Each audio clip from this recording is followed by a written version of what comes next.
Shalom, puji Tuhan. Kita akan bersatu teduh, mari kita berdoa terlebih dahulu. Kami bersyukur kepadamu ya Tuhan di dalam Yesus Kristus yang sudah memberkati, yang sudah menolong, bahkan melindungi kami sampai pada hari ini. Sebentar kami mau membaca, merenungkan firman-Mu, berikan kami hati yang taat, hati yang mengasihi Tuhan, dan kami dapat melakukan dalam hidup kami hari lepas hari. Dalam nama Yesus berkatilah perenungan firman Tuhan pada saat ini. Amin. Saat ini firman Tuhan terambil daripada Roma pasal yang kedua, ayat 12 sampai 16. Saya hanya membaca ayat 15 dan 16. Sebab dengan itu mereka menunjukkan bahwa isi hukum Taurat ada tertulis di dalam hati mereka, dan suara hati mereka turut bersaksi, dan pikiran mereka saling menuduh atau saling membela. Hal itu akan nampak pada hari bila mana Allah sesuai dengan Injil yang kuberitakan akan menghakimi segala sesuatu yang tersembunyi dalam hati manusia oleh Kristus Yesus. Shalom, puji Tuhan. Halo jemaatku yang diberkati oleh Tuhan, Opa Oma, anak-anakku, seluruh jemaat yang Tuhan Yesus kasihi. Saat ini saya mau membagikan firman Tuhan dengan tema hidup dengan hati nurani yang tunduk kepada firman Tuhan. Tentunya setiap orang memiliki hati nurani. Ketika kita berkata kasar, ketika kita hidup tidak jujur, menyakiti orang lain, atau mengambil sesuatu yang bukan bagian dalam kehidupan kita, sering ada sesuatu hati nurani yang berkata, "Hei, itu nggak benar."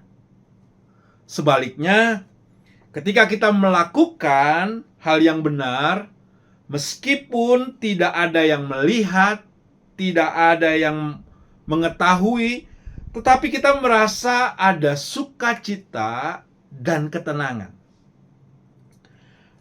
Namun suara hati bukanlah suara kebenaran. Hati nurani dapat menjadi tumpul karena dipengaruhi dosa, kebiasaan, lingkungan, dan kepentingan diri. Karena itu, hati nurani perlu dibentuk dan tunduk kepada kebenaran firman Tuhan. Melalui Roma pasal yang kedua ini, Rasul Paulus mengingatkan bahwa Allah adalah hakim yang adil. Ia melihat bukan hanya yang nampak dari luar, tetapi juga apa yang tersembunyi di dalam hati manusia.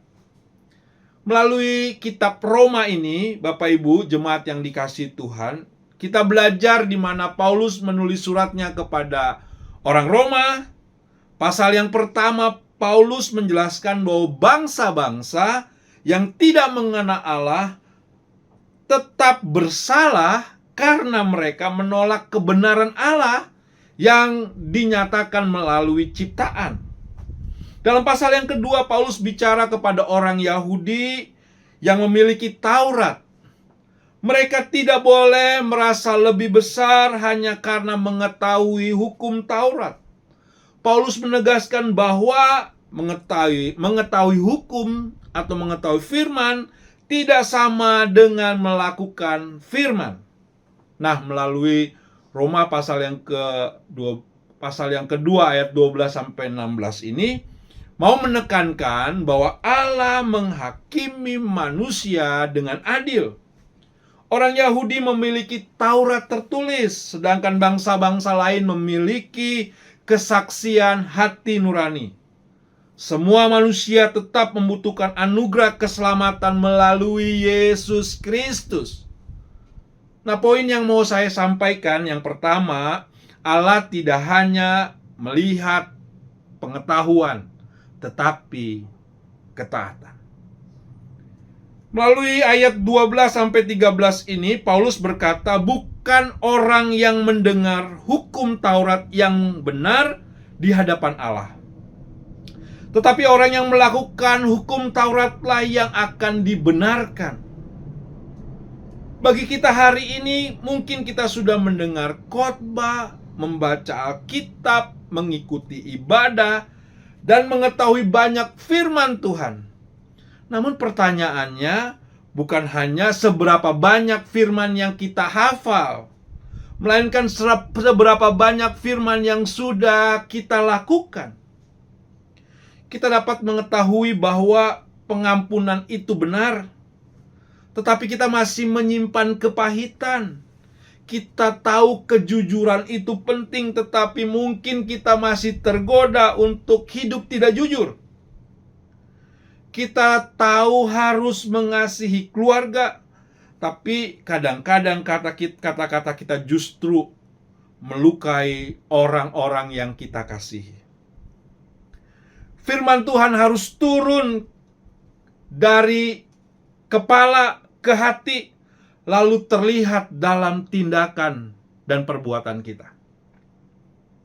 Poin yang kedua, hati nurani harus dibentuk oleh kebenaran Tuhan. Pada ayat yang ke-14 sampai dengan ayat yang ke-16, Paulus menegaskan bahwa orang-orang yang tidak memiliki Taurat pun dapat menunjukkan bahwa hukum Allah bekerja dalam hati mereka. Hati nurani mereka menjadi saksi, kadang menuduh, kadang membela. Hati nurani adalah pemberian Tuhan. Hati nurani bisa dibentuk melalui doa, membaca firman, persekutuan, nasihat-nasihat rohani, dan ketaatan sehari-hari. Ketika firman Tuhan memenuhi hati, kita semakin peka membedakan mana yang benar dan mana yang salah. Saat ini kita diingatkan, mungkin Tuhan sedang mengingatkan kita tentang satu hal yang perlu dibereskan. Minta maaflah kalau engkau salah, mengampuni. Bertumbuhlah dalam kehidupan dengan kejujuran. Berhenti dari perbuatan yang membuat salah, atau mengambil keputusan yang tidak sesuai dengan kehendak Allah. Jangan mengeraskan hatimu kalau engkau sedang dibentuk oleh Tuhan. Taatilah suara Tuhan dalam komunitas yang Tuhan percayakan kepadamu. Berdoa, bersyukur, sebab Tuhan ada di tengah-tengah waktu kita taat kepada kebenaran firman Tuhan. Melalui Roma pasal yang kedua ayat 12 sampai 16 ini mengingatkan bahwa Allah adalah hakim yang adil dan Dia melihat hatimu. Ia tidak hanya melihat seberapa banyak pengetahuan firman Tuhan kita. Ia tidak hanya melihat seberapa rajin engkau beribadah, tetapi Dia ingin kita melakukan kebenaran firman Tuhan. Setialah di dalam bentukan yang Tuhan percayakan sampai hari ini. Saat hari ini Tuhan mau membentuk hatimu dan hatiku melalui kebenaran firman Tuhan. Katakanlah, tolong aku Tuhan menjadi berkat dimanapun Tuhan izinkan aku bertumbuh. Biarlah aku terus melakukan kebenaran firman Tuhan. Dan mampukan waktu aku disakiti, aku bisa mengampuni. Waktu aku diberkati, aku dapat memberkati banyak orang dan nama Tuhan dipermuliakan. Kiranya hari ini kita hidup dengan hati nurani yang peka, tunduk kepada firman Tuhan, dan memuliakan Allah dalam setiap keputusan kita. Amin, kita berdoa. Kami bersyukur kepadamu Tuhan hari ini, karena firman Tuhan mengingatkan kami kembali, supaya kami dapat menjadi pelaku-pelaku kebenaran firman Tuhan. Berkati keluarga kami, berkati usaha kami, lindungi apapun yang kami lakukan, biarlah melalui kehidupan kami Engkau dipermuliakan. Terima kasih Tuhan Yesus, kami serahkan satu hari ini ke dalam tangan pengasihan-Mu. Dalam nama Yesus kami serahkan doa ini. Haleluya, amin. Tetap semangat, Tuhan Yesus memberkati.